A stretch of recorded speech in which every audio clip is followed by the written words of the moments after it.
Si je vous dis planifier votre budget, qu'est-ce que ça vous évoque? Pour beaucoup, c'est un terme péjoratif. On imagine le vieux monsieur à lunettes type comptable qui garde tous les tickets de CB, qui va noter toutes ses transactions dans un petit calepin et qui va prendre énormément de temps à faire tout ça. On peut aussi imaginer la ménagère qui va accumuler tous les bons de réduction chez Carrefour pour économiser 8,33 € au total sur son panier et qui y a passé encore une fois beaucoup de temps. Pour ces deux exemples, c'est chronophage et ennuyeux. Du coup, personne n'a envie de planifier son budget. Et les conséquences, elles sont plutôt logiques. La plupart n'arrivent pas à épargner plus de 100 € par mois, finit dans le rouge et paye des agios, ou est obligé de s'endetter, de faire un prêt à la banque pour subvenir à ses besoins ou profiter de la vie. La vérité, c'est qu'avec ses finances, on ne peut pas faire de l'à peu près. On ne peut pas dire, tiens, je vais à peu près dépenser ça, je vais à peu près faire ça. On a besoin de planifier précisément, de mettre des chiffres dans un tableau pour pouvoir savoir ce qu'on peut concrètement dépenser et ce qu'on va pouvoir concrètement épargner. Parce que c'est cette précision qui va nous permettre d'épargner, d'investir pour démultiplier notre patrimoine et atteindre la fameuse liberté financière qu'on recherche. Parce que si on dépense l'intégralité de ce qu'on gagne chaque mois,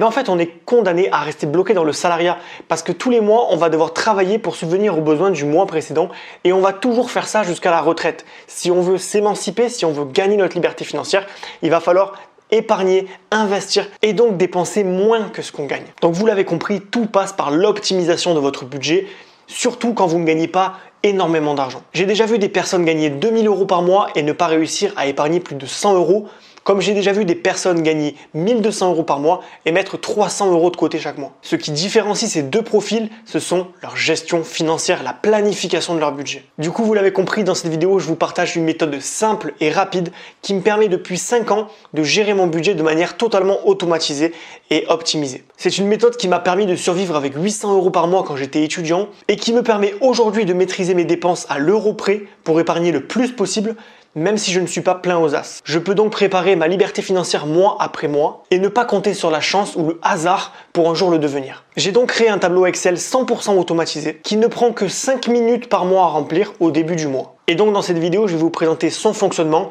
et vous expliquer comment ça va vous permettre d'épargner jusqu'à 500 € supplémentaires par mois. Avant de commencer la vidéo, je me présente, je m'appelle Johan, je suis un ancien employé dans le domaine du web marketing et j'en avais marre du salariat. J'en pouvais plus de tous les matins de me lever pour un projet qui ne me donnait pas de sens, pour gagner un salaire de misère. J'avais envie d'autre chose, j'avais envie de reprendre ma vie en main, d'avoir l'impression d'avoir créé quelque chose d'important.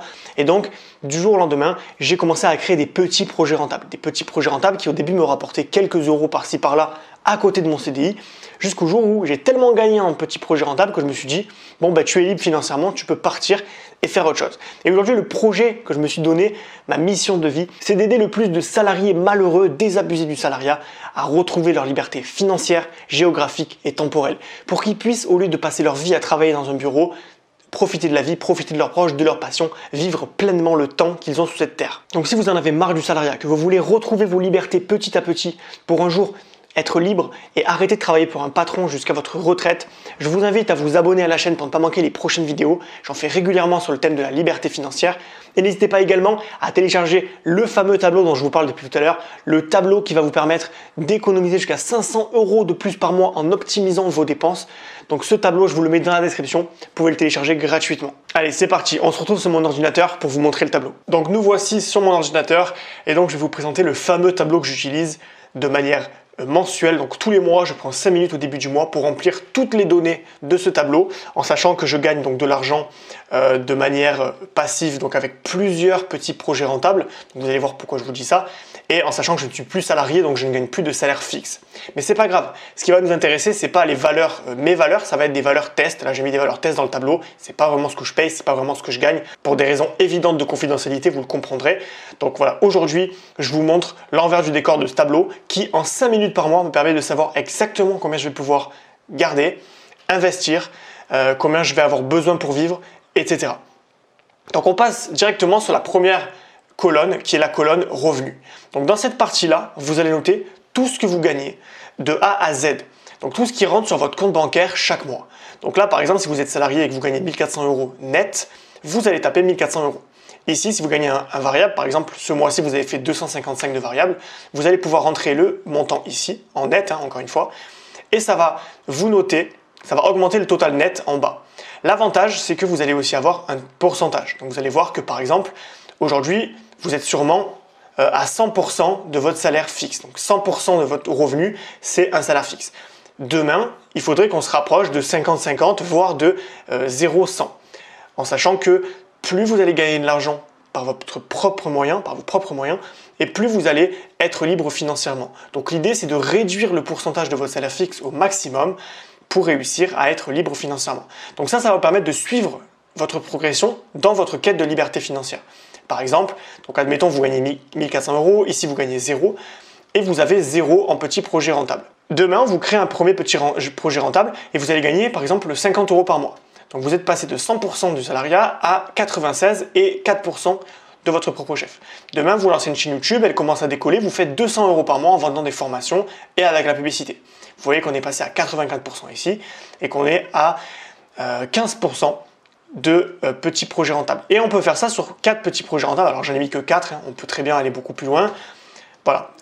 On peut très bien ajouter des lignes ici, vous pouvez en ajouter. Si par exemple, je sais pas, votre famille vous donne de l'argent, vous tapez famille et vous pouvez taper 15 euros de la famille. Ça va augmenter dans le total net tout en bas. Donc pareil pour les aides de l'État, tout ce qui est autre, donc les cadeaux que vous pouvez recevoir, et également les restes du mois précédent. Donc vous allez voir, si vous n'avez pas tout dépensé, par exemple il vous reste 200 euros sur votre compte, vous allez pouvoir taper 200 et l'ajouter pour le prochain mois. Ensuite on passe à la colonne des dépenses. Donc la colonne des dépenses, c'est là où vous allez évidemment noter tout ce que vous avez à payer de manière fixe. Là j'insiste sur le mot fixe. Vous n'allez pas mettre votre alimentation, vous n'allez pas mettre l'essence que vous allez dépenser, vous n'allez pas mettre les loisirs et le shopping, parce que tout ça, c'est des dépenses variables. Vous n'allez pas dépenser exactement le même nombre d'euros pour la bouffe le mois de mars et le mois d'avril. Même si ça va se ressembler, que ça va être dans une fourchette, ça ne va pas être systématiquement la même chose. Pareil pour l'essence, il y a des mois où vous allez travailler, des mois où vous allez être en congé, vous allez moins dépenser. Donc là, je vous le dis, vous devez taper que les dépenses qui sont fixes. Donc par exemple, loyer à payer, ça c'est fixe. On sait que tous les mois, ce sera le même montant. Donc vous allez par exemple payer 450 euros de loyer. Donc ça correspond à 43% de vos dépenses, ce qui est quand même énorme.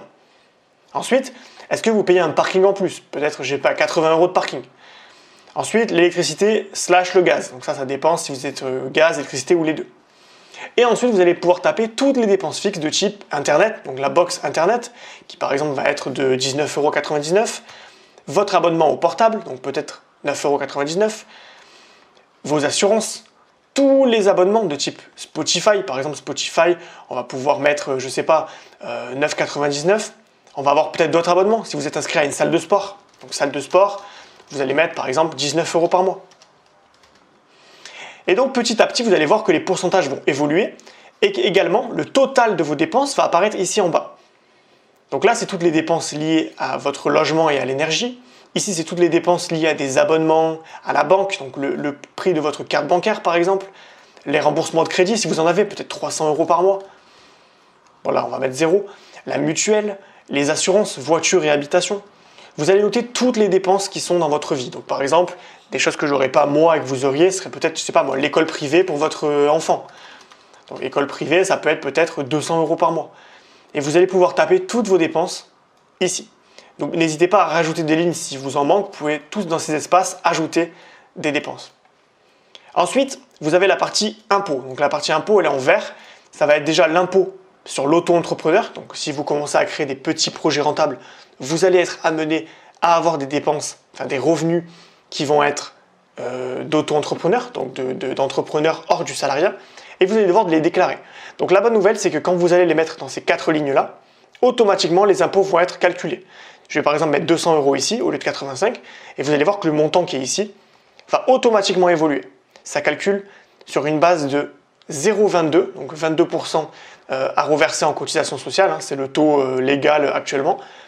Donc voilà, je peux mettre 102 € ici, et je sais que je vais avoir 102 € qui vont être obligatoirement à payer pour les impôts. Donc ensuite, il y a tout ce qui est impôt revenu indépendant, donc c'est tout ce qui va être déclaration de revenus pour les indépendants. Je rappelle que pour les salariés, vous êtes prélevé à la source, donc évidemment l'impôt indépendant, c'est pas prélevé à la source, donc c'est déclaratif. Et on va par exemple pouvoir me dire que, si on gagne, admettons, je sais pas moi, 2000 € par an de revenus supplémentaires d'auto-entrepreneur, on va pouvoir par exemple dire que, allez, on va avoir 150 € d'impôt à payer par mois.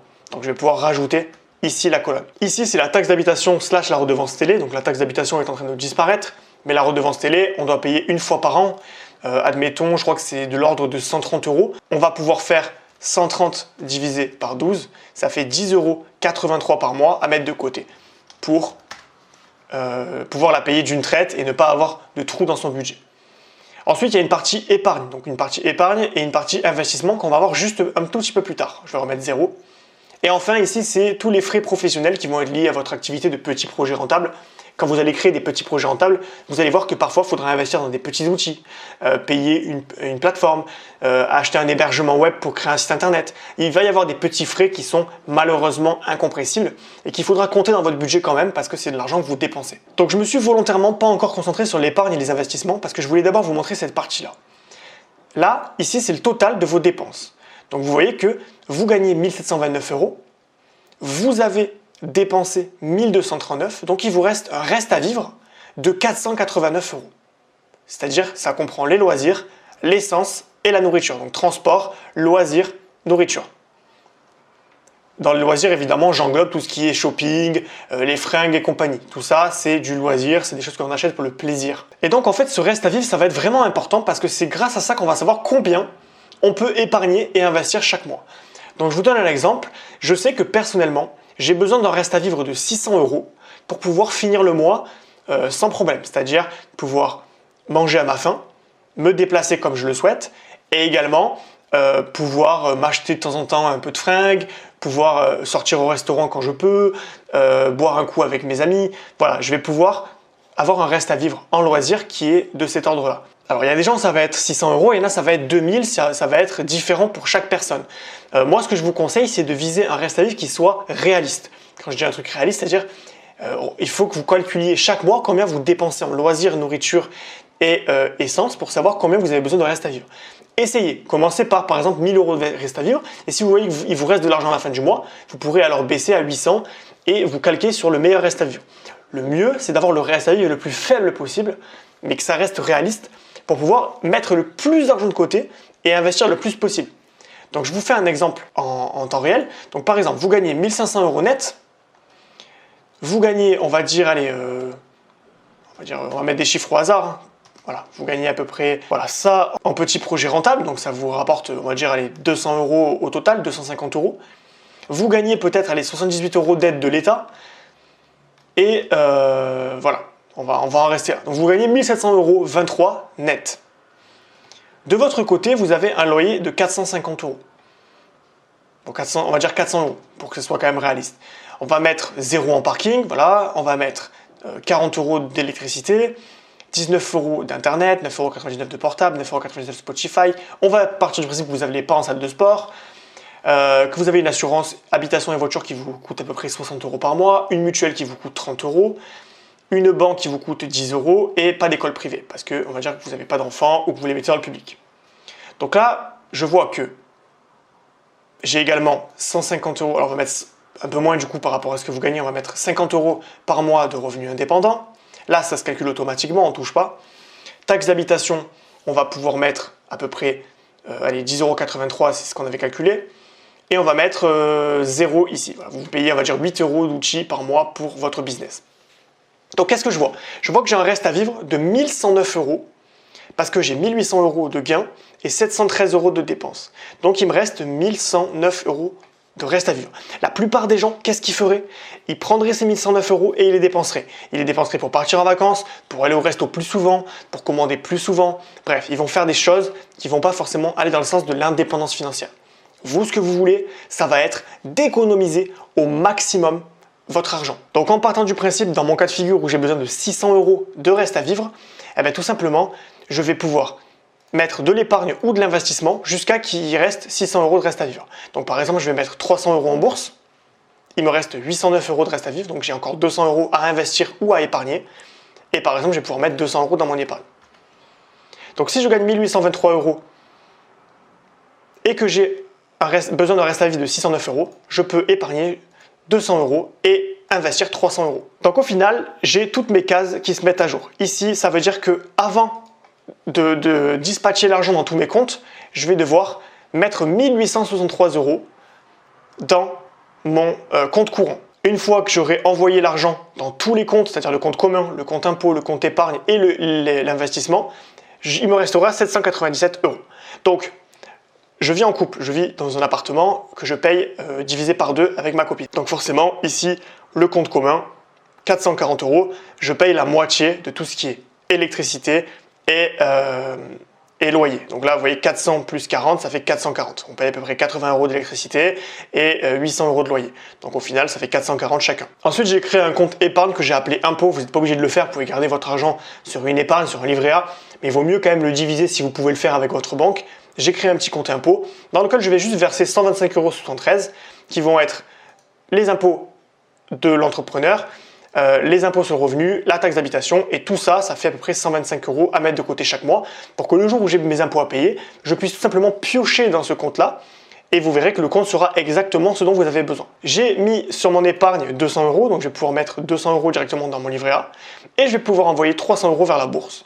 Donc je sais exactement où mon argent va être dispatché, combien il me reste par mois une fois que j'ai tout investi et surtout combien je peux investir. Si par exemple demain, je gagne 1800 € par mois, mon reste à vivre va rester à 600 € et je verrai que là, il me restera 909 € de reste à vivre et donc je pourrai augmenter mon investissement et j'aurai toujours le même reste à vivre à la fin. Donc vous devez vous positionner sur votre reste à vivre, c'est le chiffre le plus important de ce tableau. Et tout le reste va s'adapter en fonction de ça. Voilà, ensuite je vous montre rapidement la case CA auto-entrepreneur. Donc là, ça va être quand vous allez commencer vos petits projets rentables. Donc admettons que vous ayez 4 petits projets rentables. Il y en a un qui vous rapporte 50 € en septembre, l'autre il vous rapporte 25, lui il vous rapporte 12 et celui-là vous rapporte 150. Donc ici, vous allez finalement reporter les chiffres qui sont là. Bon, je ne l'ai pas fait pour l'exemple, mais vous avez compris. Les chiffres qui sont là, on les reporte ici mois après mois, ce qui va nous permettre d'avoir un suivi complet de combien vous avez gagné dans l'année et pouvoir gérer votre comptabilité professionnelle entre guillemets. Une fois que vous avez déclaré, alors c'est soit mensuellement, soit trimestriellement selon comment vous allez créer votre statut d'auto-entrepreneur, vous allez cocher une fois que vous avez déclaré les chiffres d'affaires, ce qui vous permet de savoir quand vous avez payé vos impôts ou pas, parce que c'est manuel. Enfin, la dernière partie que je trouve la plus excitante, c'est vraiment votre patrimoine. Donc vous avez d'une part votre livret A, d'autre part vos investissements par exemple en crypto-monnaie, vos investissements par exemple en bourse et dans l'immobilier.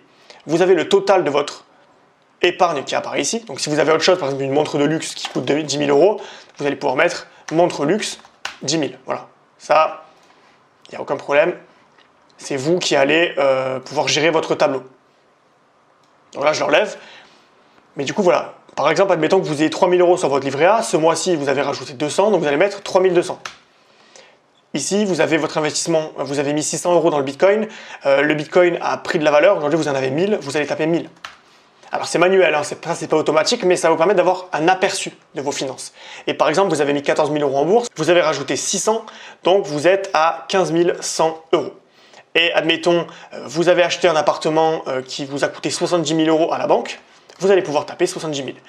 Donc, vous avez le total de votre patrimoine, tout confondu, c'est-à-dire tous les patrimoines confondus. Vous avez 89 300 € et en objectif, vous avez par exemple 250 000 € à atteindre. Par exemple, si vous avez un objectif de liberté financière à 500 000 € que vous réinvestirez ensuite dans l'immobilier, vous pouvez taper 500 000. Et ensuite, vous allez voir que ça va ici noter le petit pourcentage de complétion de votre objectif. Par exemple, vous êtes à 89 000 € de patrimoine, vous avez besoin de 500 000, donc vous êtes à 18% de votre objectif. Et donc, vous savez, ça va vous motiver à mettre le plus d'argent de côté, à réduire vos dépenses au maximum, quitte à reprendre une par une les dépenses, appeler votre mutuelle, essayer de négocier, appeler l'assurance ou changer d'assurance tout simplement pour économiser le maximum possible. Voilà, ce qui va être important, ça va être de réduire au maximum vos dépenses. Si vous voyez que votre loyer il fait 25% de vos dépenses, c'est que c'est beaucoup. Donc il faut essayer de le tirer vers le bas, peut-être 350 en prenant quelque chose de moins cher, ou d'emprunter sur plus longtemps, je ne sais pas. Mais vous devez trouver des moyens astucieux, innovants, de réduire au maximum vos dépenses pour augmenter votre reste à vivre et pouvoir finalement augmenter l'argent que vous allez investir chaque mois et donc accélérer l'augmentation de votre patrimoine. Donc quand vous avez un tableau comme ça et que vous le remplissez au début de chaque mois avant de gérer vos finances, vous allez pouvoir avoir la tête au clair, savoir combien vous pouvez dépenser, combien vous devez investir et surtout vous allez investir au début du mois. Vous n'allez pas attendre la fin du mois en vous disant « Ah ben tiens, j'attends de voir où j'en suis pour savoir si je peux mettre de l'argent en bourse ou pas. » Non, non, c'est au début du mois. La bourse, c'est comme un créancier, c'est comme un loyer à payer. Vous le faites au début du mois et vous passez à autre chose. Donc vous savez qu'il ne vous reste que 600 € et pas 1 € de plus. Point barre. Si vous avez un coup dur, que vous avez vraiment de l'argent à dépenser de manière exceptionnelle, vous piochez dans votre livret A. Voilà, dernier petit truc de ce tableau qui est intéressant, c'est le taux de l'impôt sur l'auto-entrepreneur. Donc là, vous voyez, c'est une variable à 0,22. C'est 22% de tout ce que vous gagnez que vous devez à l'État en cotisation sociale pour les auto-entrepreneurs, évidemment. Si demain vous passez auto-entrepreneur et que vous profitez, je sais pas moi, d'une réduction d'impôt, ça existe, vous allez peut-être être à 18% la première année, donc vous allez taper 0,18. Et vous allez voir que les impôts vont automatiquement se modifier.